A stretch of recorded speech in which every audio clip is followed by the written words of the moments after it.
Hello, xin chào các bạn đã quay trở lại với review 5 phút. Ở những diễn biến của video trước mình giới thiệu, như các bạn đã biết, Vương Lâm chia tay Lý Mộ Uyển, anh ấy đã trở về Tu Mai Hải.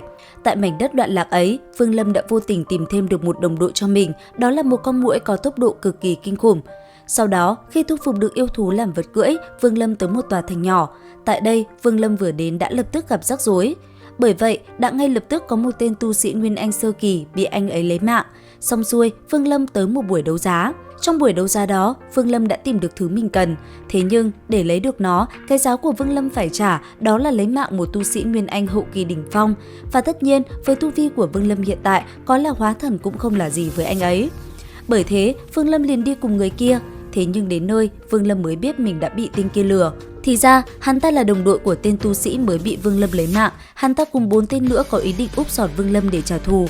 Đáng tiếc, chỉ trong tích tắc, cực cảnh thần thức phóng ra, Vương Lâm đã liền lấy mạng 5 tên tu sĩ Nguyên Anh kỳ liên tiếp. Sau đó, túi trữ vật của đám người kia cũng bị Vương Lâm lấy đi.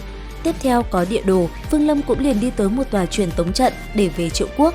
Cũng trong lúc đó, ở tại bên trong Chiến Thần Điện, bất chợt có người sống dậy, thực lực của hắn ta đã hồi phục đến anh biến kỳ. Tra xét một hồi, hắn ta phát hiện Vương Lâm là người đã lấy túi trữ vật của mình thì lập tức truy đuổi. Vì thế, khi hắn tới Tu Ma Hải, nơi đây lập tức loạn lạc. Còn Vương Lâm vừa tới truyền tống trận, anh ấy phát hiện nó đã bị hỏng. Bởi vậy, Vương Lâm đã phải tốn công nghiên cứu một chút. Sau cùng, anh ấy cũng thành công sửa được nó. Ngay lập tức, Vương Lâm bước vào thông đạo và trở về Triệu Quốc. Thế nhưng lúc anh ấy vừa đi, đạo thân ảnh sống dậy từ Chiến Thần Điện lại xuất hiện. Dường như hắn ta muốn truy sát Vương Lâm đến cùng. Còn Vương Lâm, thoáng chốc, một luồng ánh sáng lóe lên, anh ấy đã tới được Triệu Quốc. Tuy nhiên, Vương Lâm vẫn chưa tới gần với Đằng Gia Thành. Bởi thế, Vương Lâm lại phải tìm một tòa truyền tống trận ở gần nhất. Và rất nhanh, khi đến một tông môn nhỏ, Vương Lâm đã tìm được. Dùng cực phẩm linh thạch đặt vào truyền tống, Vương Lâm thân hình lại một lần nữa biến mất. Đến khi trở lại, anh ấy đã chính thức ở trung tâm Triệu Quốc. Cũng trong lúc đó, ở tại Đằng Gia Thành, Đằng Hóa Nguyên đang tu luyện, hắn ta bất chợt cảm giác được có luồng sát ý đánh tới.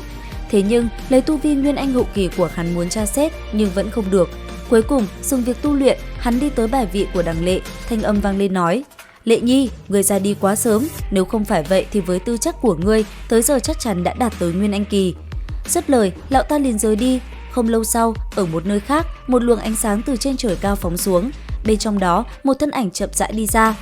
Chậm rãi tiến lên, thanh âm Vương Lâm vang lên nói: "Cha, mẹ, thiết trụ đã trở về, bây giờ ta sẽ khiến Triệu Quốc máu chảy thành sông, nếu trái lời thề, trời chu đất diệt." Nói xong, đạo thân ảnh kia liền biến mất không thấy đâu nữa. Không lâu sau, Vương Lâm đã xuất hiện ở tại trước căn nhà nhỏ khi xưa của mình. Lại một lần nữa, ký ức lại hiện về trong tâm trí. Cuối cùng, đứng trước bài vị cha mẹ, Vương Lâm thề một câu nói: "Con bất hiếu Vương Lâm, hôm nay thắp hương tế bái, ta thể sẽ lấy đầu toàn bộ Đằng gia, vì cha mẹ dựng một tháp đầu người." Dứt lời, Vương Lâm quay đầu lại, bất chợt anh ấy phát hiện có người đi tới. Nấp một chỗ, Vương Lâm âm thầm quan sát thì biết được hậu nhân của tộc mình vẫn còn sống. Bởi thế, anh ấy rất nhanh đã xuất hiện. Sau đó, hỏi người kia vài điều, anh ấy mới hiểu, thì ra những người này là hậu nhân của Tứ Thúc, người đã giúp Vương Lâm bước vào con đường tu tiên. Nói thêm vài chuyện, Vương Lâm liền đưa cho nữ tử hậu nhân của mình một bình chứa đan dược. Sau đó, dặn dò vài chuyện, anh ấy liền rời đi.